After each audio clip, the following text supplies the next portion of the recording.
Hello, my lovely Hayley Jepson. How are you? I'm good, Maddie Cock. How are you? Yes, I'm grand as always. Um, Today, this might be a bit of a tough one, a bit of a tough topic for people. So I want to give a little prerequisite in case this is one that maybe anyone wants to skip or doesn't feel okay listening to. So we are going to have a chat about grief and grieving behind the chair. And we will be discussing things like death, obviously death of family members, miscarriage, that sort of thing. So if that for anyone feels like something you're not in the mood to listen to right now, do feel free to give us a skip and we shall catch you on the next one. So I would like to know your experience of this, Hayley, if you don't mind sharing. Yeah, sadly, I've got a lot of experience of this. I basically had two of my best friends die within 2 years of each other when I was behind the hairdressing, behind the chair hairdressing, and it was crazy, really, because I was thinking about it now when I look back. Both of them, I experienced the process of them dying, and then Right. they died. It wasn't Mm-hmm. sudden. There Mm-hmm. was a prolonged illness, and both of them were essentially dying over Christmas in Mm-hmm. hospitals, and then they both died in January, two years apart, and it was extremely sad for lots of reasons with both of them. But what was sort of interesting when I look back at this was at the busiest time of year, every Yeah. night I was driving to a hospital to visit them every Mm-hmm. night and then coming back. And I mean, I was exhausted with that. And also, I didn't tell any of my clients Right. when my friends were dying or even afterwards, I don't think, because it was too hard to put the show on every day. If that conversation had come out, I Yeah. don't. I don't think I could have turned it off because it was so devastating. These are both people my age. I was in my 30s when this was happening, and so that was just, it was so hard. And then they died, and so then there was that, and it just felt as I was getting over my first friend, the second one got Yeah. sick, God. and Mm-hmm. it was like 4 years of just a devastation, really. I did find it so difficult to put on the show every day, and it took Yeah. so much energy to be light, Yeah. and it Especially was at that really time of hard as year. like it was double hard. The Yeah. weather was bad, and I was driving. One of when my friend was in hospital in Liverpool, and so that was over an hour's drive every night. The other Wow. friend was just down the road and stuff, and so it was just stressful. Yeah, Um, but and I look back on that time as, I just think, I don't know how I got through that actually. It mm-hmm. was so hard. But then what was interesting to me is that obviously I don't work behind the chair at all now. Mm-hmm. And I'm a full-time educator.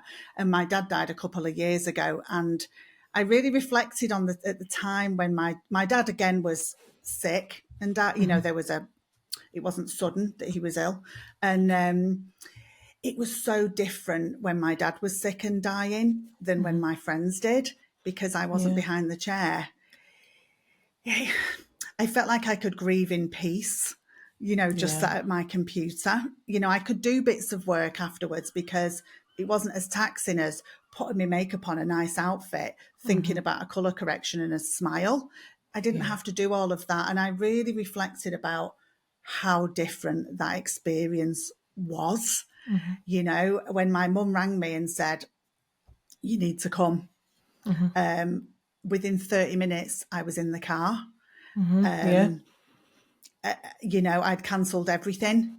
I was in the car on the way. I was at my parents' for about a month, sorting everything out, helping them out. And I just think, I really was thinking about at the time of, this would not have happened. You know, No.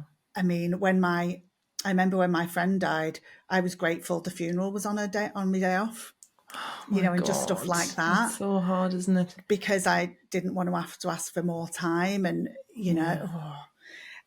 it was so much easy. It was such an easier experience. And Mm-hmm. I really thought about that. And I think, what a shame. And that's why I think it really needs talking about how are we Yeah, managing that. But what about definitely. you, Maddie? Yeah, so we had really a sudden loss it was in a January a few years ago, and I was behind the chair, and it was like the timing of it. So a few months earlier, so the guy who died is a family member, and he was the father of a 12-week-old baby, and he died in his sleep, just super sudden, wasn't ill, anything like that. We literally just got a call saying, come to the house, and he'd gone. So that was beginning of January, but prior to that, obviously the baby was born, but she was really premature, so she'd been in like this special baby unit, which was again like over an hour away. Then the baby's gran had a stroke, so we had a period where we were like, which hospital do we go to? Like, either dates, like, do we go and see, the baby or the gran? So much going on within this sort of little family unit, and then he just died super suddenly, leaving this, obviously I had a lovely little 12-week-old baby. But this was also happening in the midst of the dissolution of my partnership at a really quite painful time. Like, it was so, all of those things aside, it was the hardest thing I've ever gone through, like in business, and then to have sort of like grief and sudden death and illness and stuff at the same time. And I just was cracking on, like, same kind of thing. I thought, I don't know if I can't really remember if I told people. I remember telling at the time I had my two, actually this was also the time that I offered my employees to rent, and I just said, like, I can't show up, like I cannot be the person, like a leader that you need me to be. So I made that offer to them, and they took it. So that was like, thank God, I'm really grateful that they did that. And I was like, I just literally need to do my clients, and that's all I need to kind of worry about. And I remember at the time, I did quite a lot of hiding because I was like avoiding quite a lot at work physically. So I was like skulking about. I'd go and sit in our sort of dispensary and stuff, like keeping out the way. And I remember I was outside probably getting some food or something, and a client walked past who was coming in, and she was like a bit of a kind of mum character. I think I did a daughter's hair in her hair. She just had that like maternal vibe. And she went, "Are you okay?" And I just burst out crying. I was like, "No, absolutely not." And when someone just catches you, and it just all sort of came out. And that was, the whole process. Like, I remember getting on the day of his funeral, getting a really awful like legal letter about the partnership, and I just was like, I'll tell you what, resilience is one thing that comes out of this. Like, after that, I was like, I can cope with, and not that we should be pushed to this point of what we can cope with, but I really surprised myself, and I think all of us did, of like, Jesus Christ, we can actually really like go through some stuff. For sure. But having that like mask on for clients and just falling to bits, and I just remember like waking up one day and I was just like, I can't do these days anymore. Like, do you know, your alarm goes off and you're so gutted, and I was like, I could just go to sleep for like a matter of weeks. But and I'd love to know like kind of other people's experiences. There's something that I saw in my group that I I know I spoke to you about this, and it's kind of one of the reasons we came out of this as well. But I saw this post that's just stuck with me. Obviously, there's so many posts in my group, but in the big group, someone had said about, I think they were a salon owner with employees, and their staff members, I think it was the dad, had suddenly died. She didn't have anything in the contract about like compassionate leave. So, if you work for a big corporation, they'll usually have like, if it's immediate family, you can take, whatever paid time off. So there wasn't anything in the contract. So she didn't contractually kind of have to offer anything, but she sounds like a nice leader. She wanted to do something for her, but she said, like, I'm just so torn because I physically can't afford it. Like, the business cannot afford to pay this, to pay this woman. Although she would, I think, have loved to have done that. And she was trying really hard to handle the situation, like empathetically, really compassionately, but also, she had to make some really hard decisions based on like the businesses and the finances. And it just got me thinking, like, it might be you grieving, but also it might be someone that you're working with, like a staff member or a colleague or something like that. So I think, there needs to be this kind of contingency plan for sure. Definitely. I think the trouble in hairdressing is that there's no plan B for anything, is there? There's no plan B when you're off. If you're off sick, there's no plan B.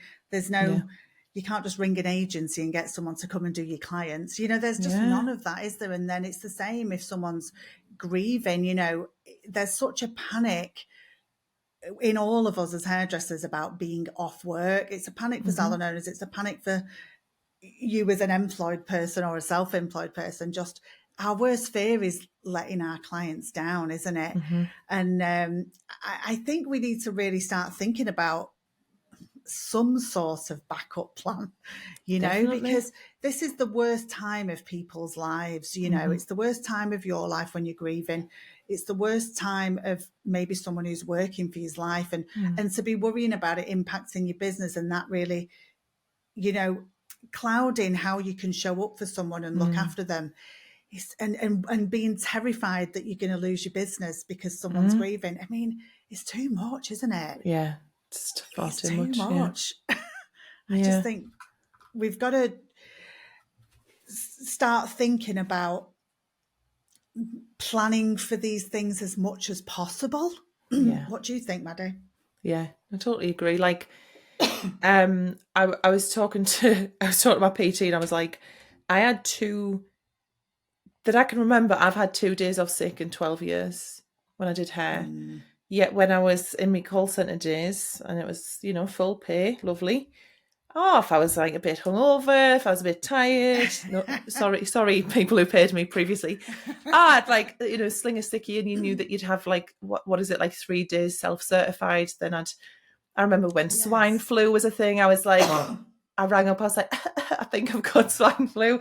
I'd do anything for a day off. Because I had the financial security blanket, like I knew I was getting paid. Whereas I remember being in the salon, and it was a Saturday, and I had a lovely client, Juliet, and one of my team was doing a colour. I think I'd removed her extensions. She was with one of the others getting a colour done, and she was coming back to me to get her hair fitted. Saturday, like going out that night, and my back went, and you'll obviously really know how this feels. I was literally using my trolley as like a walker. That's how I was able to like move around. It was so bad. And I don't know if I should say this, but she had some medication that she had for something, and was like, oh, this helps for people with bad backs. I was like, give us that. Oh my God. I was like doing a hair, and I was like, can someone tell me if these sections are okay? Because in my head they're immaculate, and I just had visions of like it's like a murder scene. But and she was lovely. She was like, no, it's it's fine, you don't have to do it. But when you just think, I'm gonna let this person down, like dragging yourself on your hands and knees to do someone's hair, literally. Yeah. And I think even as an employed hairdresser, I wasn't taking off days willy-nilly like you might be in the call centre. No, definitely not. No, you just feel like you can't. It's different, isn't it? Yeah. Self-employed hairdresser, employed hairdresser, you're terrified of taking time off. And I think it comes down to this. It's not all about the money. Yeah. It's about letting people down. 100%. And it's about knowing what's going on in the salon because you've rang in sick. The chaos. Yeah, someone's going to have to ring all my clients. That Sandra will be sat in the waiting room, or she'll be on her way over. So and so's got that wedding this weekend. Yes, all of this. Your friends are going to be asked to be getting your clients squeezed in. They're going to be pissed when I come back. They're going to be overworked. You just, it's just awful, isn't it? Yeah, it is. Yeah. And I just think that's just being sick. But that's just a whole. It's a different level. Yeah, that's it. Like if that's how shit it feels can't show up when you're poorly. Yeah. Like adding grieving on top of that is just, it's not even in the same ballpark, is it? It's like a whole different level. Yeah. So what do we think, Maddie? Well, I know you'd I know you'd made a post, didn't you? Do you remember your viral post? Because I know you talked about this and asked people. So do we have some of that? Yes. I think we've got some a couple of comments. Those heaps, wasn't there? Hundreds, yeah. Hundreds of comments. I think it's probably one of the most commented on posts I ever made. So after my dad died, and when I came back to work after I don't know, a few weeks, whatever. Well, it's more like when I decided to start showing up on social media again. I'd really been thinking about how my experience, as sad as it was when my dad died, was so much easier than when my friends have died. And I just thought it's because I'm not thinking I've got to get back to work because Sharon's getting married. I wasn't panicking about getting back to work. I cancelled some courses and you know, and I managed to do that in one email to message everyone. You know, it was not that hard. And I made this post just sort of reflecting on that and talking about how my experience had been easier and it had been awful in the past. And, you know, just sort of saying, what can we do? And the outpouring of messages and comments. Well, I got lots of messages in private and I got lots of people posting their comments, but I've got some, I think there was some real learning in these comments that people were posting in hindsight. You know, they were all feeling like they wanted to tell me their experience. And so I've got 3 or 4, and so I'm going to read them out. Yeah. Someone wrote, in hindsight, I wish I'd taken more time off, as now I'm struggling daily to hold it together. Yeah, I see that a lot. And I just think, I think what happened with me and when my friends died was, well, particularly with the second one, I kicked the grief down the road because I just sort of didn't deal with it at the beginning a lot. It got dragged out, for want of a much better word. You know, like it just, because I didn't have the time to process how I was feeling, it just was coming out in bits, like I was crying in the car on the way to work. Whenever I was alone, I found I was crying, and it's like, I just didn't give myself the space. And I think that's what this person was saying. They didn't take enough time off, and it had nowhere to go, and it just sort of stays in you. And you've got to have time to let this stuff out, you know?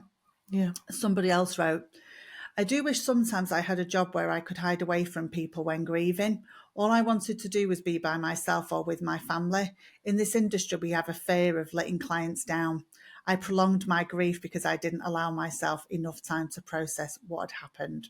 It's a prolonging, It's isn't it? the same thing. Yeah. It is. It's the prolonging. It's the not allowing of a normal human process, you know.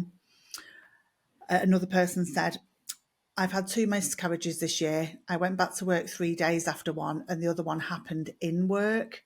I went back and finished my client. Oh my God. I can, like, my heart literally, I can feel it, like, unbearable. It's unbearable. My God. Finished her client before looking after herself. Oh. It's too much. Oh my God. Another one, when my dad died, I was employed. I was planning the funeral, and by chance I had 3 days booked holiday and took it and booked it to coincide with them. This is you. This is, the same thing. I just remember, when my friend's funeral was announced, I was like, oh, thank God. Thank God I don't have to cause more disruption. Like, I don't need to upset any more people off. God. Yeah. Yeah. And there was a really interesting one. Someone wrote, I lost both my parents within 6 weeks of each other. I came straight back to work and my boss sacked me because I wouldn't take time off. He promised me he'd take me back after a break, and he was true to his word. 4 months later, I went back to work. I mean, I think that's the intention's good, isn't it? Yeah. Making you look after yourself. Yeah. That's just... And I'm glad they got to go back to their job. That it was still there. Yeah. It's crazy. But I think what I really took from all these comments, like I think there was about 168 comments on this post. I think what I took from all the comments was people were saying, I wish I took more time off. There was so much. I went back the next day. I didn't. I was so worried about letting people down. I didn't.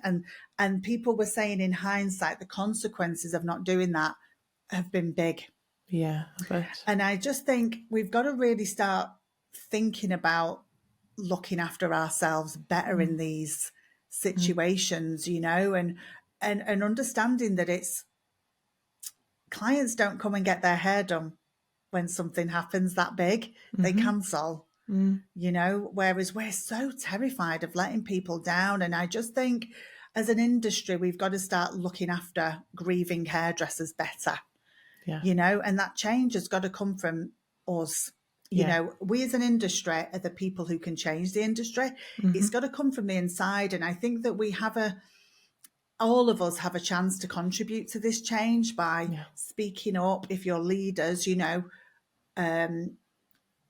we've got to get this plan B thing in motion, Maddie, haven't we? Like, thinking about a contingency. What do you think? Yeah, all of this, and it reminds us when you were saying about coming back too soon. I see the same with when people have had children, like when people have babies, and like and again a period of time that's like a very challenging period, and you then, I mean, I'm not a parent, but I can't imagine like the guilt of the mum guilt, which we know about, of like, do I stay home and take care of my kid, or do I go out and work? And again, just feeling like you're stuck in this position where it's the letting people down, or the financial, reason of like, I just can't afford to take any sort of time off, anything, from sickness to pregnancy and labor, all the way up to kind of grief, or something Yeah. just very traumatic happening. If something happened to like a partner or a close friend or family, and perhaps they haven't died or something, but still it's it's a shock. Again, you go to hospitals, or you're thrown into like a role Yeah. of caring for someone, and like we Yeah. don't know what's around the corner. And I think it is boring stuff, it's uncomfortable stuff, it's stuff that's not really nice to even think about or talk about. But I think it's much better to get those ducks in a row when you are not going through that in advance, and go, right, it doesn't even really need to matter what the thing is, but do I need to have like 3 months of business outgoing saved up, or six? Aim for one, aim for three, aim for six. So you've got that kind of safety net Yeah. of whatever happens. Things like insurances. I know so many hairdressers or self-employed people who have no form of insurance for like if Yeah. they break their arm, if they get, if they're too sick to work. We just did our wills very recently, things like that, because I don't want to be in a position where I have to, if anything happened to Aiden, like that will be horrendous in itself. I then don't Yeah. want to have the additional Yeah. like admin of dealing Yeah. with all of that, Yeah. life Do you know, insurance Maddie, one and of all this. yeah, well, speaking of insurance, I used to work with a hairdresser who said her insurance company paid out when she lost her dad. Oh, She really? was, Okay. yeah, she was, her income insurance, I think it was, paid out for a couple of weeks I wonder if it so was that she under could this, have compassionate leave. yeah, like a sickness thing, maybe if it's like a mental health thing, like something like Yeah, that. not I don't, it's a while ago now, Yeah, and I'm not sure what kind of insurance policy she had, yeah, but I remember her telling me that it yeah, paid out, and so yeah, that's certainly worth thinking about, isn't it? yeah. But I Anything, suppose anything like it's that. Yeah, salon owners thinking yeah, about having a plan in place for grief, yeah. and the compassionate leave. Definitely Like, if get there's a in system in contracts and place, stuff. Yeah, we're not figuring this stuff out when emotions are high. yeah. It's like, okay, I think it's going to be hard for things to be perfect in the hair industry, isn't Oh, it? yeah, Because of that, there will be letting clients down. But I yeah, think what's becoming obvious is that it's like there's no room for hairdressers to have big experiences, yeah, good or bad, yeah. because it impacts Even the like business too much. I've seen What people other who are job like, is I like can't. that? They're like, I can't go on honeymoon straight after my wedding because I'm already taking 3 days off for my wedding, so I'll have to do that in a year. Or Yeah. like, it's. I remember I being the can't go busiest I've to the ever hen party been. and the Yeah, wedding. my own. Can't Yeah, have those. Can't have two Saturdays. yeah. Like When you. I remember the run up to my wedding, and we did go on honeymoon straight after, which was 3 weeks. So I was off for like 3.5 weeks, and it was like the hairdresser's holiday of like the week before. But obviously, I needed all my stuff doing, so I was like, I need my nails and my hair, and Yeah. I was stacked, like so busy. And then you're like, oh, wake up at 5 because you're getting married today, and you need to get ready. So yeah, we need, yeah, and I think that's a nice point to end on, is like, this isn't also about the how we have the bad things that come to us, but also the good things and the good opportunities. And if something good comes in our plate, we want to be able to do that, and have the means and the space, and the mindset around not letting people down for both sides of the coin. Yeah. Definitely. Yeah. And I think a Yeah, lot of this does come down, Maddie, doesn't it, to having some money saved to yeah, handle these situations, employed, self-employed, whatever. definitely. It often comes down to make peace with letting people down and moving them around, and maybe it just needs to become a bit more normalized that people Yeah, can take time off for stuff like exactly. that in hairdressing, So and it becomes more normalized, but also take care of the money stuff in advance. Yeah. So for those of you listening who use my pricing calculator, I know there's a bunch of you. Let's get a pot put together for the next one. Let's call it a when shit hits a fan pot, and let's start putting some money into it and factoring that into your prices. Next increase, it'll put like a quid on everyone, and it will make this not easy but that's your easier. Plan B. That's it. Yeah. Let's start getting a plan B pot. Brilliant. Wonderful. Well, thank you, Hayley. So it's tough. So it was tough. Reading everyone's comments on that post. Gosh, but we're going to put a link to the post in the show notes as well. So if anyone wants to go back, read my post, read everyone's comments, it's so helpful if you're grieving. Actually, it was cool it was really helpful to me at the time, and I think really helpful to other people reading what other people were saying. Oh, I bet. It was really kind of heartwarming stroke. Very sad. Yeah. So, Maddie, should we do some hyperfocus? Yeah, let's do a little one to end what's with. Happening. Well, one. Yes. I finally segued out of one and into another, so it's now a musical hyperfocus.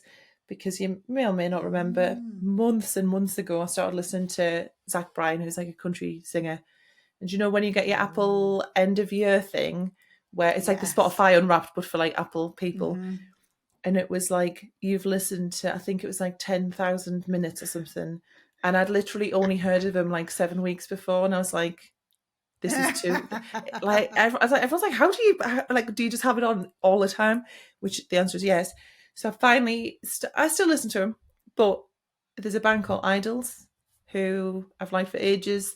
They've got a new album out. It's very divisive. A lot of the OG fans are absolutely livid because this is how, bands change the sound a little bit and they're maturing, they're changing. But I listened to it and I thought, actually, this is pretty cool. I had a big drive, so I just banged it, the usual, banged it on repeat. So yes, it is the new album from Idols. And there's a song called Roy, and my dad's called Roy. I thought that's quite nice. It's a banger. But yeah, I've just got that on repeat at the moment. So a nice little musical hyperfocus for today. What's yours? Well, mine is basically a hyperfocus that I thought had gone is back. Oh, nice. It's okay. Food related. Yeah. It's food related, and so I was addicted to the Breville toasty machine. Yeah. There was the cheese and onion hyperfocus for literally months. Like I get obsessed with certain foods and eat them just every day for a long time. But this one, it lasted like 8 months. And then it's been gone for a few months and it returned the other day. The reason it started because there was nothing in my house to eat apart from basically I could make one of these toasties. And I sort of begrudgingly made it because I wasn't as obsessed, and that was it. It kickstarted it again. Back in rotation. Yeah. It's back in rotation. The cheese and onion Breville toasty is alive and well in my house. If I could make an elevation recommendation, because this is what I do with my food ones. Yes. I get obsessed and then I'm like, how can I make it like a next level? So I'm still very much on my hash brown butties. That's been in for months. Yeah. Obsessed. And I made a secret seasoning to go on. That's how I elevated those. There's not really much more you can do. But there's a wonderful coffee shop in Tynemouth where I live called Woods, Big Up Woods. And they do a cheese and caramelised red onion toasty, but it's on focaccia bread, like between two bits. I don't know if the Breville can handle that level of thickness, but worth maybe transitioning to like a grill or a pan. Beautiful. Like so good. Because you've got like... Fryer. Oh my God, yes. You've got the rosemary and the sort of oil of the focaccia and that could be a fancy like weekend version. Yeah, I might give that a bash though. There you go. Sounds good, my dear. Delicious. I feel like we could squeeze that in the Breville. I reckon. Just a thin one. Like if you cut it in half. Yeah. You like you slice it open. Like I feel like you could totally get that in. Give it a whirl. Feedback. Yeah. Also, a friend of mine messaged me to tell me about her obsession, which is very similar, which is crimpets. And I've seen these on crimpets, probably Instagram or somewhere. Google it, Maddie. Crimpets feels like I could get fully obsessed if I went there. What's crimpets? It's like a machine that you squeeze carbs in between, and then I think you put it in a toaster, and it makes them like a little pasty of bread. So it's like a pasty Breville toaster carry-on, isn't it? Okay. Sort That sounds of thing. up my street. Yeah, but Sharon was telling me she's become quite obsessed with crimpets. Okay, you leave that one with me. I saw them and thought I could get obsessed with that. I'm not going. I don't need any more ways to get carbs into my house. Every machine in my kitchen is basically a vehicle to get carbs. A carb preparation contraption. Yeah, system. Carbs are the best. They're my fave. I love it. Oh, I'm all about this focaccia though, Maddie. I'm into it. I mean, mainly how I elevate the cheese toasties with that Bongo's chili jam that I'm obsessed with, that I've talked about before. Yeah. I've run out. I've tried everything else and none of them are as good. So now I'm just going to put in an order of like 10 jars and just get on with it. Yeah, just get find the industrial vats. I'm just going to get a load of it. If I'm going to pay the postage, let's just get loads of it. Or maybe I'll drive to Knutsford and get a big tray. Yeah. Something's got to happen though, because life's not the same. Particularly if the toastie's back, I better get the Bongo's chili jam going again. Yeah. So there we are. Well, what a beautiful topic to end on. Thank you, and thanks for sharing your experience as well, Hayley. Yours too, Maddie. I'll see you next week. See you next week, my love. Bye. Thanks for watching. If you enjoyed this episode, please like and subscribe, and don't forget to leave your thoughts in the comments. Please support those who support us and check out Timely, who we recommend as our favourite booking system for you. New customers can get 50% off their first 3 months with the code COFFEE50.